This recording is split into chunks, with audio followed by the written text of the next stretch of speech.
මම ළඟ ගම්බිරිස් වැරයිටිස් ගොඩක් තියෙනවා. සිංහලෙන් කිව්වොත් ගම්බිරිස් ප්‍රභේද. ක්වීන්ස් තියෙනවා, පැණිමුර් තියෙනවා, ඩිංගිරාල තියෙනවා, බූටෑවෙරාල තියෙනවා. ඊට අමතරව මේ තියෙන්නේ මේකට කියන පඳුරු ගම්බිරිස්.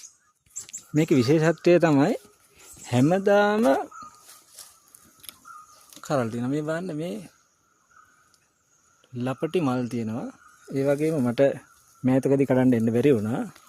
මේ පැහිලා කරල් හැලිලා හැමදාම කරල් කඩන්න පුළුවන් මේකේ. හැබැයි මේක විශේෂ වෙරයිටි එකක් එහෙම නැත්නම් ප්‍රභේදයක් නෙවෙයි.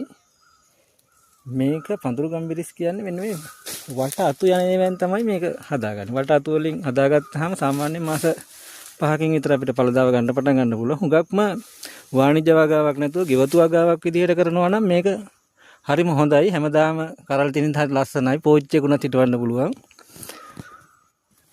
ඉතින් ඔයගොල්ලෝ තින්න ගමන් කරලා බලන්න හොඳ වැඩක් මේක.